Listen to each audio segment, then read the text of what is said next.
Hello, everyone, and welcome in on this case study review. I am joined by Kevin Paul, who is a Google Ads specialist here at Pronto Marketing.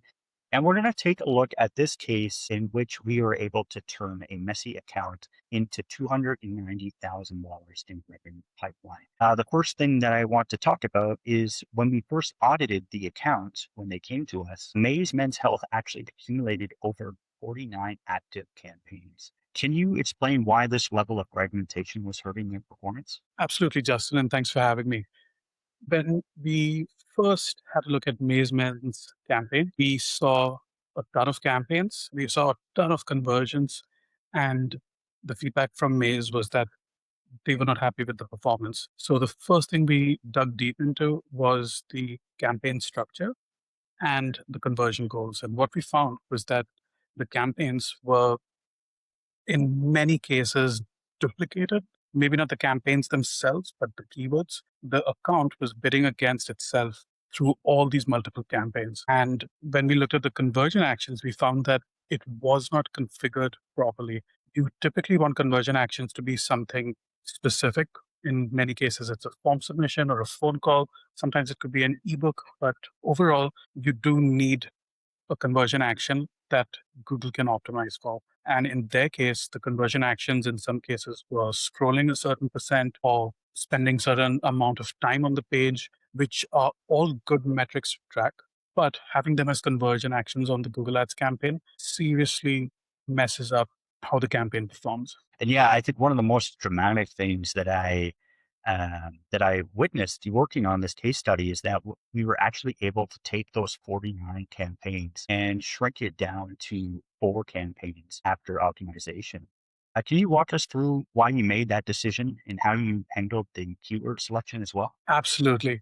The first thing that we wanted to do was make sure that we do not exclude any of the target services that the client wants. So we made sure that even though the number of campaigns goes down, all the target services are still included. And at the same time, we wanted to make sure that we do not waste any of the data from the ads that were run in the past, despite of the issues that we just discussed. Not all the data was corrupted. There was a lot of data that we could use. Most importantly, it had to do with target keywords that performed and didn't perform. We retained all the keywords that performed well, and we made sure to exclude the ones that did not. We cleaned out the structure. There were no longer any campaigns or ad groups that were conflicting with each other, no bidding against yourself on the campaign. And we made sure, along with the shorter number of campaigns, that the conversion actions are what the client wants, and in this case, Maze. Okay, yeah, and one thing I want to scroll down here is actually a graphic on the keywords. And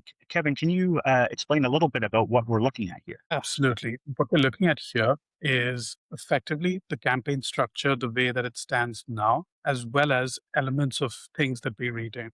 So the very first column and the second column talks about the ad groups and the actual ads. These are primarily the target services. Up next is the keywords. These are the actual target keywords that we use, industry specific, other variations. And the very last and the biggest column with 400 on it is negative keywords.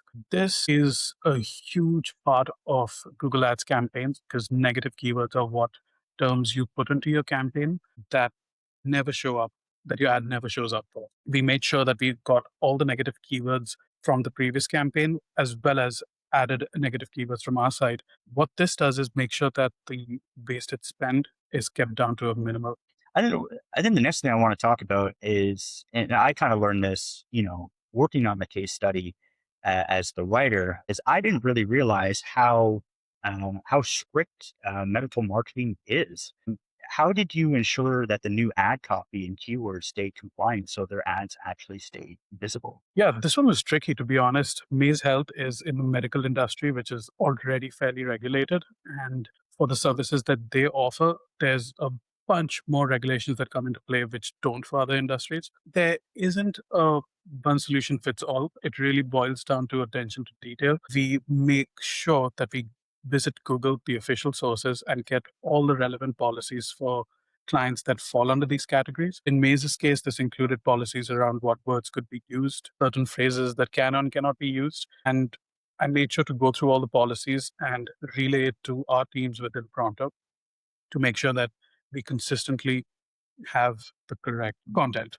Yeah, great. Yeah, no, it's something that I learned, doing this case study, and I think one thing that I remember you and I talking about before recording this video was that actually there were some ads that were not compliant. Can you talk about the ones that didn't pass compliance and why that process is important to go through Yeah, for an industry like this? absolutely. That's a really good question, and it's worth discussing because when it comes to industries on Google Ads that are heavily regulated, Google has an automated system that will immediately block certain ads. In our case, Maze Health is very nuanced. So when we launched the campaign, we found about 30% of the ads did not actually get approved. This was expected because it's the automated rejection feature in play. Since we knew that we were in compliance with this, I requested a review for all of them. Google has someone manually review them, and all of the ads pass through. The next place I want to go is I want to take a look at some of the results because we found the results are quite good. One of the things to mention is that sometimes Google Ads, you need to be able to invest. For this client in particular, they invested a total of 41,000 180 on ad spend. And from that, they were able to get 160 highly qualified leads. Now, 116 might not sound like a lot, but depending on the industry, the value of those leads can be very high. And so for us, we took a very conservative estimate or conservative patient value rather. So with the 116 highly qualified leads, valued at 2,500. The total is $290,000 in revenue pipeline. So Kevin, I'll pass it back to you. What was the biggest takeaway for other medical practices looking to scale their patient intake? Yeah, that's exciting. That's one of the best parts of doing Google Ads, which is seeing results like these. And it really depends on each business's industry, as well as the budgets that they have and any other marketing methods that they're already investing in to really know if Google Ads is a good fit for you. Because there certainly are industries where Google Ads may not be a good fit. In the case of Maze, it was an incredible choice. And the reason is that their industry has plenty of volume on Google. There's a big known market there. And over the 6 months of us doing the campaign, we have been able to show that there are, in fact, qualified leads coming in. The biggest win for them is on the return on ad spend, otherwise called ROAS. And they saw a 7.7 time ROAS on their campaign. And that's amazing. That means that every dollar that they put in, they made almost $8 on. And that's a very strong case for any company to, depending on your business, again, it's a very strong case to run ads. Yeah, no, I think that's great. The results on this one was really good and equally as exciting as it is for you as a Google Ads specialist to run the campaigns and to see these results. Me as the case study writer, I also take a lot of joy in seeing these good results and kind of seeing the power of our services. And one of the things that just to reiterate and what really floored me about this particular campaign is this graph here. It's so dramatic to me and it just goes to show how bloat can accumulate over time.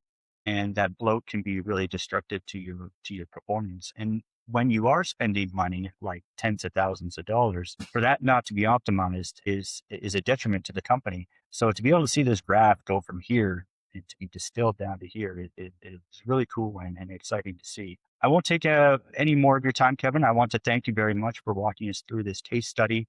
It's really good work here. This full written case study, you can find a link in the description of this video if you want to read more.